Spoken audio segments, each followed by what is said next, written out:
This is not a plot to take away everybody's guns. You pass a background check, you purchase a firearm.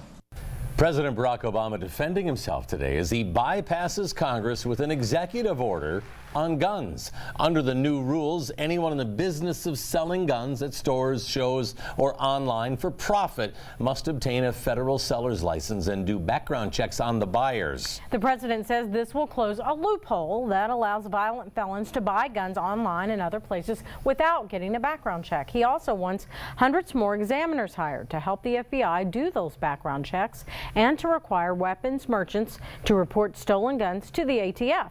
The commander-in-chief says he has the legal authority to put out this order, claiming that Congress failed to act and listens more to the gun lobby than the American people. Each time this comes up, we are fed the excuse that common sense reforms like background checks might not have stopped the last massacre, or the one before that, or the one before that. So why bother trying?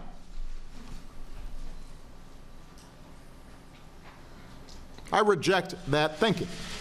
Binghamton, Aurora, Oak Creek, Newtown, the Navy Yard. The president was openly emotional as he began listing mass shootings during his presidency. He says the government needs to do its best to keep one from happening again.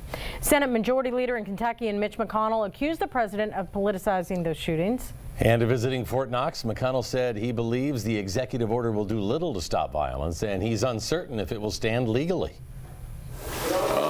Whether the courts will allow what he's announced he's going to do will be interesting to see, because my guess is it will be litigation. McConnell also says the move for restrictions on gun purchases comes as more people actually want to defend themselves with firearms. Indiana's Republican Attorney General Greg Zeller, who is running for Congress, responded today with a statement saying President Obama has no credibility on the subject of guns. The statement goes on to say, in part, his constitutionally questionable executive actions only reinforce the fear among some that he seeks to limit their rights guaranteed under the Second Amendment, as evidenced by the rise in sales of guns and ammunition. And the presidential candidates also responding to President Obama's move. Democratic frontrunner Hillary Clinton praising it, while the Republican candidates are criticizing it. I am very proud of President Obama's announcement today to try to have some sensible gun safety measures to protect the American people.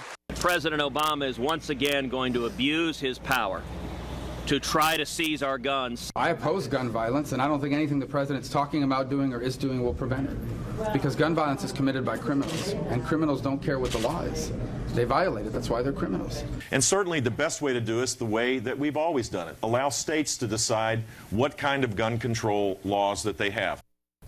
And in related news, fresh federal data shows gun sales have reached their highest level on record in 2015. Numbers from the FBI show the last 5 weeks of 2015 made the list of top 10 highest weeks ever for firearm background checks. Background checks for gun purchases and permits jumped 10% last year, the highest number since the federal background check program began in 1998. A lot of people say terrorism and maybe federal intervention combining to cause those numbers to go up.